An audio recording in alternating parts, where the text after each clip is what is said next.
Hello दोस्तों, बात करते हैं transformer and rectifiers India limited के बारे में। तारिल का डिटेल में एनालिसिस करने वाले हैं, जहाँ पे हम देखेंगे बिजनेस का ओवरव्यू, फाइनेंशियल परफॉर्मेंस का एनालिसिस करेंगे, वर्क ऑर्डर का एनालिसिस करेंगे, फ्यूचर पर्सपेक्टिव का एनालिसिस करेंगे, क्या चैलेंजेस फेस कर रही है वो सब देखेंगे, वो चैलेंजेस ओवरकम करने के लिए कंपनी क्या स्टेप्स ले रही है वो भी देखेंगे। ये सब कुछ जानने को मिलेगा, बट उसके लिए आपको क्या करना है, वीडियो को स्टार्टिंग टू एंड पूरा देखना है। एंड अगर आप चैनल पे नए हो तो प्लीज़ दोस्तों सपोर्ट करिए। सपोर्ट करने के लिए प्लीज़ सब्सक्राइब करिए, वीडियो को लाइक करिए, शेयर करिए एंड प्लीज़ कमेंट करिए, ताकि हमारी रीच ज़्यादा से ज़्यादा पहुंच सके। चलिए दोस्तों, शुरुआत करते हैं अपने एनालिसिस के लिए। बिज़नेस के बारे में सबसे पहले जान लेते हैं। TARIL is the second largest transformer manufacturer in India. It makes power distribution, furnace and specialty transformers. Company has 3 plants in Ahmedabad, Gujarat and employs around 1,200 people. तो दोस्तों फाइनेंशियल परफॉर्मेंस की बात करेंगे। रिसेंटली Q3 का नंबर्स आए हैं company के। Based on that revenue आया है 545 करोड़ का, जिसमें 49% की ग्रोथ दिखी है ईयर ऑन ईयर बेसिस पे। इबिटा में 87 करोड़ का आया है, जिसमें 136% का ग्रोथ दिखा है ईयर ऑन ईयर बेसिस पे। इबिटा मार्जिन की बात करेंगे 15.69% है, काफ़ी ब्रिलियंट मार्जिन आप बोल सकते हो। प्रॉफिट आफ्टर टैक्स की बात करेंगे 50 करोड़ का आया है, जिसमें 276% का ग्रोथ दिखा है ईयर ऑन ईयर में। ये काफ़ी मैसिव ग्रोथ आप बोल सकते हो। प्रॉफिट आफ्टर टैक्स मार्जिन की बात करेंगे 9.12% का आया है, जो अपने आप में काफ़ी बढ़िया है। कंपनी का टारगेट है दोस्तों नेक्स्ट फाइनेंशियल ईयर 25 टू 26 के लिए 3,500 करोड़ के रिवेन्यू का टारगेट है।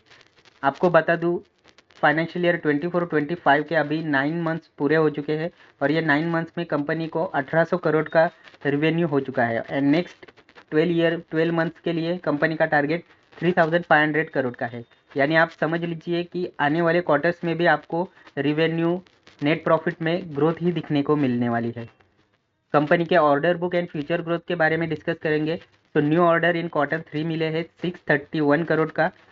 अनएग्जीक्यूटेड ऑर्डर बुक है दोस्तों कंपनी का 3,686 करोड़ का। एंड इसी के बलबूते पे कंपनी ने टारगेट रखा है 3,500 करोड़ का। पेंडिंग इंक्वायरीज है 19,000 करोड़ की, जिससे आपको फ्यूचर के ऑर्डर बुक का एक अंदाज़ा हो सकता है। मेजर सेक्टर्स को कंपनी बिलोंग करती है renewable energy, power utilities and private industries में। दोस्तों बात करते हैं की डेवलपमेंट्स की। कंपनी ने मेजर एक्विजिशन किया है in December 2024। Acquired controlling stake in POSCO Poggenamp electrical private limited, steels private limited, जहाँ पे ये कंपनी एक्चुअली करती है सीआरजीओ स्टील का मैन्युफैक्चरिंग। सीआरजीओ स्टील ये है रॉ मटेरियल है जो लगता है ट्रांसफार्मर के मैन्युफैक्चरिंग के लिए। A CRGO lamination manufacturer with 24,000 metric ton per annum की कैपेसिटी है ये कंपनी की, जहाँ पे CRGO accounts for 33% of transformer raw material cost. Transformer बनाने के लिए जितनी भी रॉ मटेरियल कॉस्ट लगती है, उसमें से 33% की कॉस्ट सीआरजीओ को जाता है।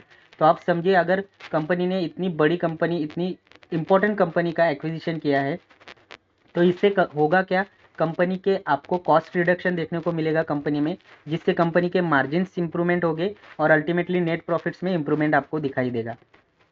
साइन किया है कंपनी ने supply agreement for the mother coil. Technology agreement किया है for 3 critical components, expected to be operational by Q4 of financial year 26। तो वही मैंने आपको बताया बेनिफिट्स के बारे में। Reduce dependency on external suppliers. अभी एक्विजिशन किया है, तो जिस कंपनी को एक्वायर किया है उसी से रॉ मटेरियल कंपनी बाय करेगी। एंड उसके वजह से क्या होगा, रिडक्शन होगा डिपेंडेंसी का एक्सटर्नल सप्लायर्स के ऊपर, इंप्रूवमेंट होगी प्रॉफिट मार्जिन्स में एंड कॉस्ट इफिशियंसी होगी। Strengthen supply chain and production stability. देखो, रॉ मटेरियल अगर टाइम टू टाइम कंपनी को मिलता रहेगा तो मैन्युफैक्चरिंग, ट्रांसफार्मर की मैन्युफैक्चरिंग भी स्टेबल रहेगा। कंपनी प्लान कर रही है एक्सपेंशन का, 15,000 मेगावाट एम्पायर कैपेसिटी इंक्रीज करने वाली है to boost the production. PGCIL approval है, working on approval for fully automated radiator facility. देखो दोस्तों, पीजीसीआईएल अप्रूवल क्या होता है। Power Grid Corporation of India ये एक अप्रूवल देती है, जो अप्रूवल मिलने के बाद ही कंपनी ट्रांसमिशन रिलेटेड जितने भी प्रोडक्ट्स है उसका सेल कर सकते हैं इंडिया में। उसके लिए पीजीसीआईएल अप्रूवल काफ़ी ज़्यादा इंपॉर्टेंट है, जिसके लिए कंपनी ने अप्रूवल भेजा है, बट अभी भी अप्रूव नहीं हुआ है। तो एक बार अगर अप्रूव हो जाता है तो आप समझिए कि कंपनी इंडिया में रेडिएटर भी सेल कर सकती है, तो इससे कंपनी का बिजनेस और भी ज़्यादा बढ़ सकता है। Highest ever testing and production 500 megawatt ampere transformer facility tested हो चुकी है।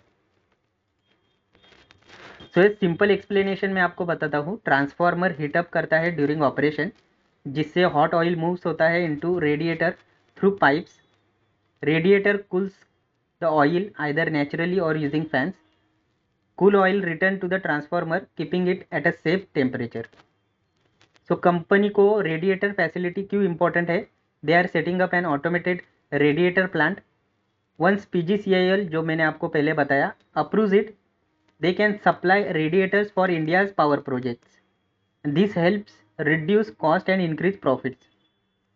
तो इससे कॉस्ट में आपको रिडक्शन देखने को मिलेगा एंड प्रॉफिट्स में आपको बढ़ोतरी देखने को मिलेगी। फ्यूचर प्लान्स एंड चैलेंजेस के बारे में जान लेते हैं। कंपनी ने टारगेट किया है $1 बिलियन का रिवेन्यू इन 3 to 4 ईयर्स, जो इंडियन रुपीज़ में आप बोल सकते हो 8,300 करोड़ होता है। सो इससे क्या दिखता है दोस्तों कि कंपनी का फ्यूचर पर्सपेक्टिव काफ़ी ज़्यादा अच्छा है। डेट में रिडक्शन करने का प्लान है कंपनी का, aiming to become debt free in future. तो ये भी काफ़ी बढ़िया है। अगर डेट रिडक्शन होता है मतलब इंटरेस्ट का जो एक्सपेंस होता है उसमें रिडक्शन आएगा एंड अल्टीमेटली नेट प्रॉफिट में आपको बढ़ोतरी दिखेगी। एक्सपोर्ट स्ट्रैटेजी है कंपनी की, 20% फोकस करने वाली है on international orders and rest for Indian markets. Challenges क्या है दोस्तों कंपनी के? रॉ मटेरियल की डिपेंडेंसी, जो CRGO स्टील है, ये स्केयर है इन इंडिया में। अब देखो, इसके लिए कंपनी ने ऑलरेडी एक्विजिशन किया है, तो उसके वजह से अभी कंपनी को ये वाला पॉइंट है, ये कंपनी का आप बोल सकते हो कि रिमूव हो चुका है। मार्केट फ्लक्चुएशन है इन ट्रांसफार्मर डिमांड। तो डिमांड का तो आपको पता है अप्स एंड डाउन्स आते ही रहते हैं, बट अल्टीमेटली अगर आप फ्यूचर की तरफ देखोगे तो फ्यूचर में ट्रांसफार्मर का डिमांड और भी बढ़ने वाला है। तो स्टॉक मार्केट पे इसका क्या इम्पैक्ट रहेगा दोस्तों, इसके बारे में जान लेते हैं। स्ट्रॉन्ग ग्रोथ है कंपनी के रिवेन्यू में, प्रॉफिट में एंड ऑर्डर बुक में। सो ये पॉजिटिव है for stock price to move up. Focus on high margin orders and debt reduction. So company का फोकस है कि मार्जिन इंप्रूवमेंट्स में एंड जो डेट है वो उसका रिडक्शन करने में कंपनी का फोकस है। सो इससे क्या होगा, फाइनेंशियल हेल्थ कंपनी की इंप्रूव हो जाएगी। फाइनेंशियल आप बोल सकते हो कि फाइनेंशियली कंपनी काफ़ी ज़्यादा स्ट्रांग हो सकती है। Future potential in India's power sector, ये गुड लॉन्ग टर्म इन्वेस्टमेंट आप बोल सकते हो। देखो कंपनी का, देखो इंडिया का पावर सेक्टर है, ये फ्यूचर के लिए काफ़ी ज़्यादा पॉजिटिव है एंड इससे क्या होगा कंपनी के लिए, ये एक गुड साइन है, जिससे आप बोल सकते हो कि गुड लॉन्ग टर्म इन्वेस्टमेंट इसमें साबित हो सकता है। इन्वेस्टमेंट आउटलुक क्या है दोस्तों? देखो स्ट्रॉन्ग फंडामेंटल्स है, कॉस्ट में कंट्रोल कर रही है कंपनी, एक्सपेंशन का सोच रही कंपनी, डेट रिडक्शन का सोच रही कंपनी, मार्जिन्स इंप्रूवमेंट कर रही है कंपनी।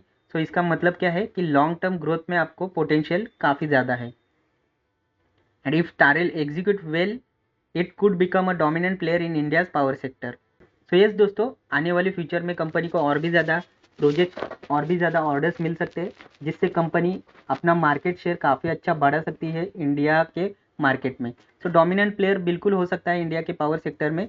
सो इससे क्या होगा, शेयर के प्राइस पे भी उसका इम्पैक्ट देखने को मिलेगा एंड लॉन्ग टर्म में आप देखोगे कि ये शेयर और भी ज़्यादा रिटर्न्स दे सकता है।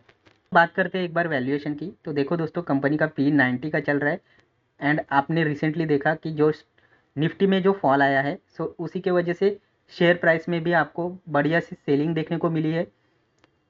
ठीक है, और ये सेलिंग दोस्तों और कुछ नहीं, इसका वैल्यूएशन काफ़ी ज़्यादा हो गया था, सो इसी के वजह से इतना बड़ा सेल आउट ऑफ में देखने को मिला है।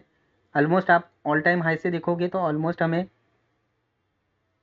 40% का इसमें रिडक्शन, 40% का फॉल देखने को मिला था, बट अभी 40% के फॉल से अभी कंपनी ने, बट 40% फॉल से अभी शेयर ने 15% की रिकवरी दे चुका है। अब देखो दोस्तों, हमने सारा डिटेल में एनालिसिस कर लिया है, जहाँ पे हमने काफ़ी कुछ पॉइंट्स देखे हैं, जिसमें हमें कंक्लूजन में हमें बोला है कि ये लॉन्ग टर्म के लिए काफ़ी बढ़िया शेयर है। सो यस, ये अगर 40% का आप फॉल देखोगे तो ये लॉन्ग टर्म पर्सपेक्टिव से काफ़ी बढ़िया अपॉर्चुनिटी है। तो बिल्कुल अगर आप लॉन्ग टर्म की सोच रहे हो तो इसमें हमें बढ़िया अपॉर्चुनिटी नज़र आ रही है। सो दोस्तों, ये था डिटेल एनालिसिस ऑफ टारिल शेयर। सो दोस्तों, आपकी क्या राय है शेयर के ऊपर, ज़रूर कमेंट सेक्शन में बताइए एंड प्लीज़ दोस्तों सपोर्ट करिए, लाइक करिए, शेयर करिए, कमेंट करिए एंड प्लीज़ सब्सक्राइब करिए। तो चलिए दोस्तों, आज के लिए इतना ही था, मिलते हैं अगले वीडियो में। तब तक के लिए good bye and happy investing.